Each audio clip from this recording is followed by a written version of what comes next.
And for some of you guys, may mamamanifest pa talaga kayo. These are manifestations. Parang mamamanifest yung mga pangarap nyo sa buhay. So, whatever your dreams are, kung ano man yung gusto nyo ma-achieve, marating, mamamanifest nyo siya, guys. Kailangan nyo lang, again, sabi ko nga, kailangan nyo habaan yung pasensya nyo, yung huwag kayo mainip, in short, okay? And mamamanifest nyo rin itong mga dreams nyo. So, i-mind nyo to, guys, mga positive energies natin.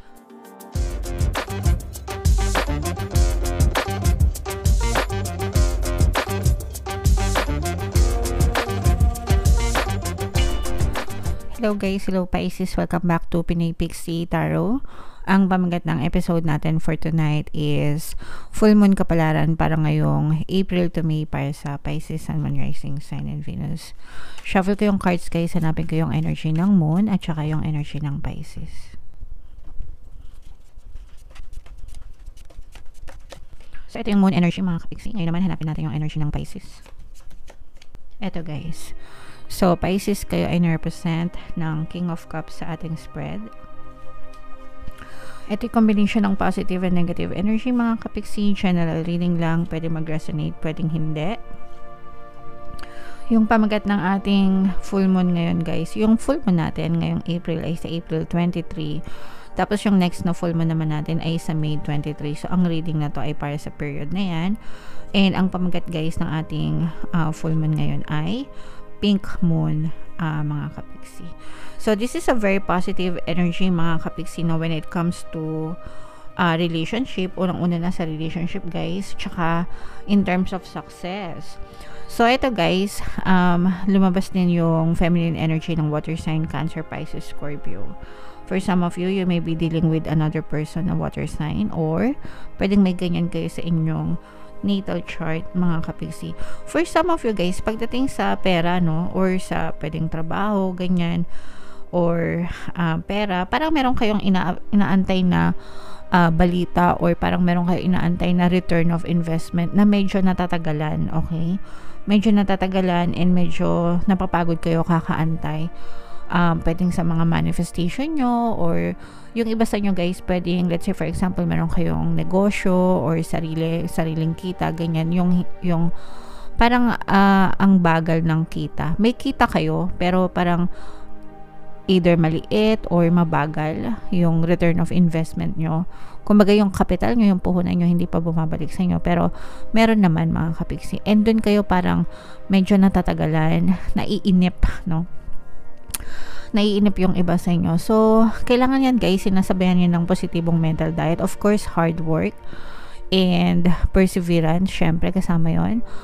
Kailangan ng dasal, mga kapixie, and kailangan nyo talaga ng positibong mental diet guys, para kasi pagka nag-negative kayo, yung mindset nyo, sasabay yung inyong physical reality, okay? Or susunod yung inyong physical reality. So, you have to understand na hindi yan minamadali, yung mga kita na yan, yung pag-build ng wealth, mga kapixie. It takes time. Even yung mga guys, even yung mga successful na tao, mga mayayamang tao, hindi nila yan na-accumulate ng isang araw lang, ng 3 araw, ng 3 buwan, diba? 3 taon. Sometimes it takes years, diba? Decades for some. So, wag kayo mainip guys, no? Kung mga 3 buwan pa lang kayo nag-a-affirm tapos inip na kayo, hindi ganon guys, no? You have to be consistent and be persistent hanggang sa maging ma-okay yung inyong kabuhayan, alright? Pero on the good side naman guys, parang maraming opportunity yung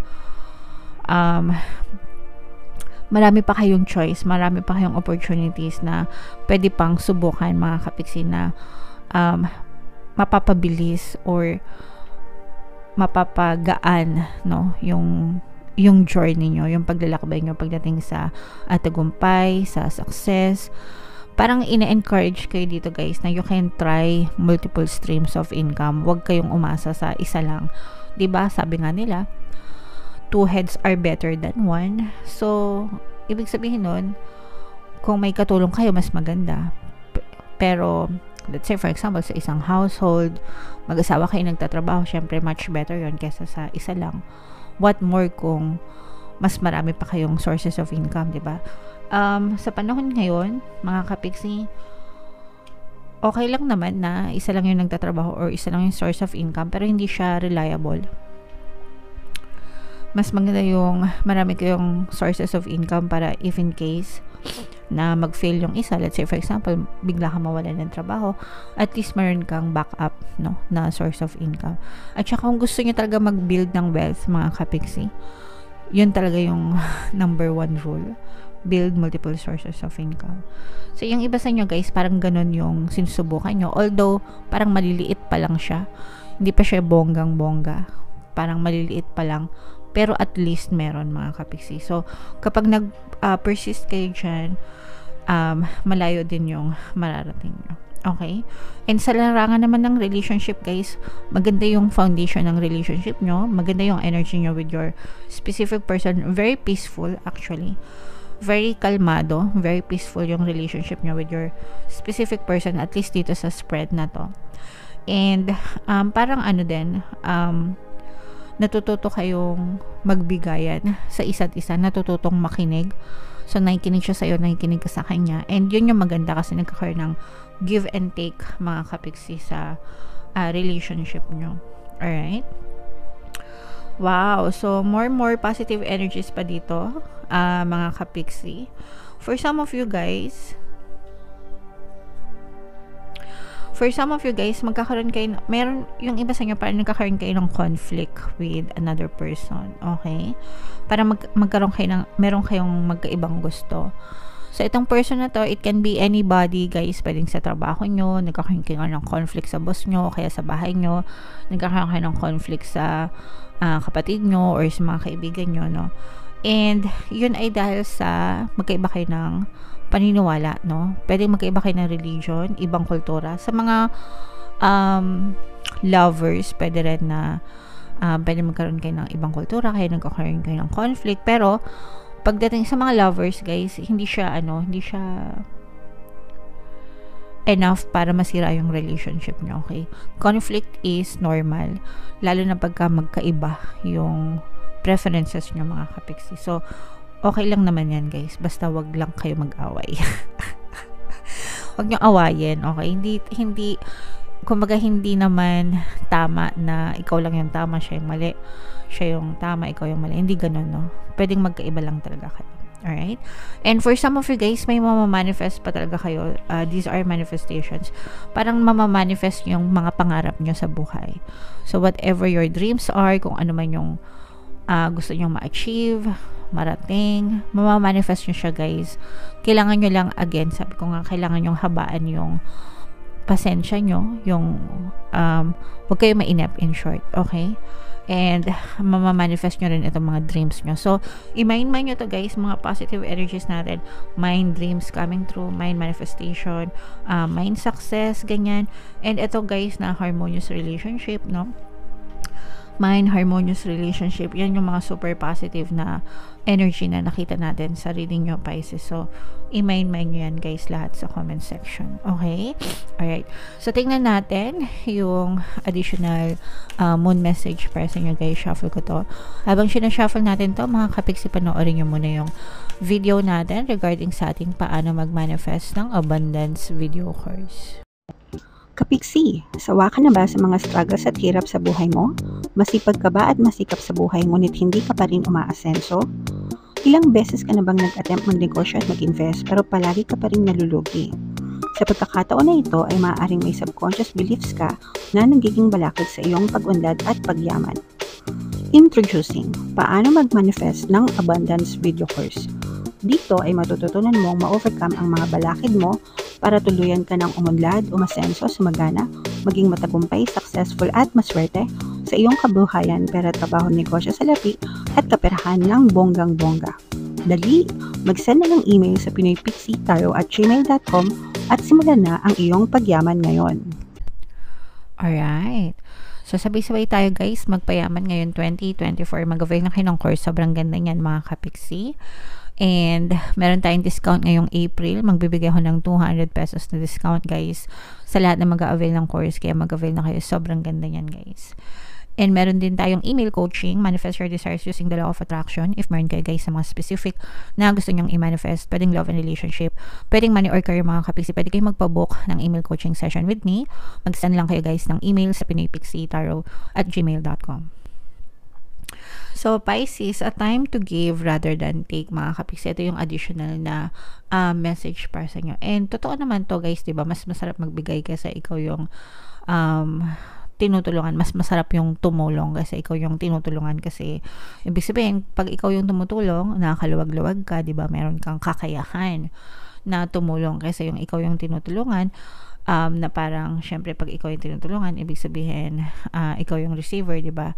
Ikaw yung may pangangailangan. So, syempre, kung ikaw, anong state yung gusto mo, ikaw yung nakakatulong o ikaw yung tinutulungan. Syempre, gusto natin tayo yung tumutulong kasi it only means na nakaluwag-luwag tayo, guys, diba?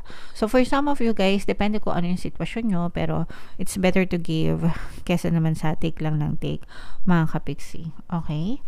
And, pero kung wala namang kakayahan, that's fine, guys. Wala rin naman masama doon. And it's all a matter of, taking time to build your wealth. Kasi kailangan mo muna mag-build para sa sarili mo, diba? Paano ka magbibigay kung wala ka, diba? So, and it takes time, sabi ko nga, hindi yan minamadali, guys. Unti-unti lang, no? Unti-unti lang. Recommit to healthy morning and evening routine. Ito, guys, you have to take care of your health, mga kapiksi, okay? Kailangan, kapag lumalabas ito, kailangan inaasikaso natin yung ating kalusugan kasi kaya nga tayo may kasabihan na aanhin mo ang damo kung patay na yung kabayo. So, hindi lang wealth yung kailangan nating i-build or pagtibayan, even our health, mga kapiksi.